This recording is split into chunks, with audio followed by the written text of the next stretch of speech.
میرے ابتدائی 3-4 سال جو ہے وہ تعلیم میری دیوبندیوں کے پاس ہے. میں پہلے حنفی تھا. دیوبندیوں کے پاس ہمارا جو مدرسہ تھا وہ دیہات میں تھا. دیہات میں باورچی نہیں ہوتا تھا.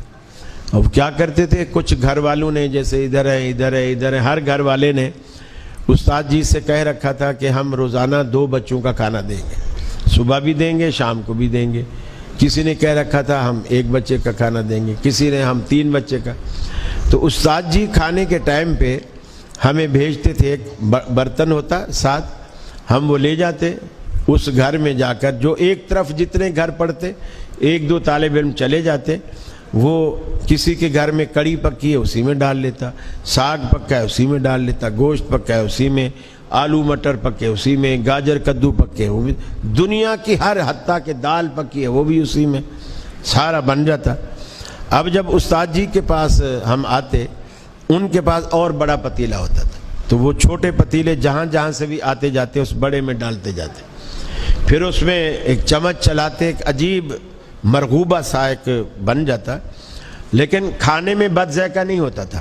لیکن اگر کوئی ہم سے پوچھتا کہ بھائی آج آپ نے کیا کھایا ہے, تو ہم کسی کو بتا نہیں سکتے تھے کہ کیا کھایا ہے, کہ اس ڈش کا کوئی نام نہیں تھا. ساری دنیا جہان کی چیزیں, یہ جو گھر میں کتنا بھی امیر آدمی ہو نا, زیادہ تیر مارے گا ایک وقت میں 2 ڈشیں بن جائے گی, ورنہ تو عموماً ایک ہی ڈش بنتی ہے. لیکن یہ جو مولویوں کی گردنیں موٹی اور توندیں بڑی ہوتی ہیں, اس کا راز ہی یہی ہے کہ یہ اتنے گھر کی اتنی ورائٹیاں جب مل کے وہ روزانہ لے گا, تو ظاہر بات ہے بٹن بھی تنگ پڑے گا, کپڑے بھی ہر سال جو ہے سلائی دوبارہ کروانی پڑے گی, بڑھوانا پڑے گا. اب ہم یہ دعا کرتے تھے کہ یا اللہ کوئی ایسی جگہ کوئی دعوت بھیج جو ہمیں بھلے دال کھلائے لیکن ایک چیز کھلائے, یہ مکسر نہ ہو, ایک چیز ہو.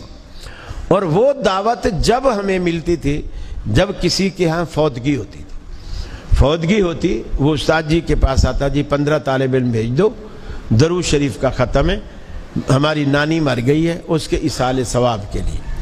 اب وہ ہم سفید ایک چادر گھر والے بچھا دیتے, ہم چلے جاتے, گٹھلیاں ہوتی, وہ کہتے تھے کہ 1.25 لاکھ ہیں, ہم نے آج تک گنی نہیں ہے, تھیلی اچھی خاصی بھری بھی ہوتی تھی, کھجور کی گٹھلیاں, ہم کندھے پہ ڈالتے, ہم چل پڑتے, وہاں جا کے سفید کپڑے پر بچھا دیتے. اب وہ گھر والے بھی ہمارے ساتھ پڑھنے بیٹھ جاتے. اب ہم بے ایمانی بھی نہیں کر سکتے, اب گھر والا بیچ میں بیٹھا ہوا ہے.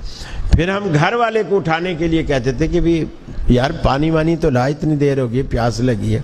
یقین مانیے میں آپ کو بالکل سچی بات بتا رہا ہوں, جیسے وہ اٹھ کے گھر جاتا نا, ہم وہ جو ایک گٹھلی اٹھا رہے تھے نا, اللہم صلی علی محمد, ہم ایسے چلو بھرتے, اللہم صلی علی محمد, اللہم صلی علی محمد. اب اس کے پانی لانے تک وہ ساری گٹھلیاں پڑی جا چکی, وہ بھی حیران. پھر ہمارے ساتھ جو ایک آدھ استاد ہوتا یا بڑا کوئی ساتھی ہوتا, وہ کہتا بھئی اب بچوں نے ماشاءاللہ بڑی ہمت کی, اب کھانا وانا لگاؤ, ہمارا دوپہر کی کلاس کا ٹائم بھی ہونے والا ہے, مدرسے جائیں گے. اب وہ کھانا کھلاتے. اب ظاہر بات ہے وہ آلو گوشت, عموماً آلو گوشت ایسا کھلاتے, ہمیں بڑا مزہ آتا. مزے کے بعد ہم ان کے گھر سے لے کر مدرسے تک, اللہ کی قسم کھا کر کہہ رہا ہوں, ہم پورا راستہ یہی دعا کرتے, اللہ کرے ان کا کوئی اور مرے, اللہ کرے ان کا کوئی اور مرے, چونکہ اور مرے گا یہ پھر ہمیں پھر بلائیں گے, پھر مزے آئیں گے. تو آپ دیکھو شریعت نے چور بازاری کے سارے راستے بند کر دیے. یہ سزا سنت کو چھوڑنے کی ہے اور بدعت کو اپنانے کی ہے. آپ نے اپنا پیسہ بھی ضائع کیا, مال بھی ضائع کیا, وقت بھی ضائع کیا, اور بجائے دعائیں لینے کے بد دعائیں لی. دیکھیے طالب علموں کو کیا پڑی, ہم میری نانی کو بخشواتے پھرے, طالب علموں کو کیا پڑی ہے, نانی میری ہے بخشوائیں گے, وہ کیوں بخشوائیں گے, ان کو تو روٹی چاہیے اور بوٹی چاہیے, بس ساتھ یہ 2 چیزیں چاہیے. میرے بھائیوں بچو ان خرافات سے, ان بدعات سے, ان چیزوں کو اختیار کرو جو رسول اکرم صلی اللہ علیہ وسلم سے ثابت ہے.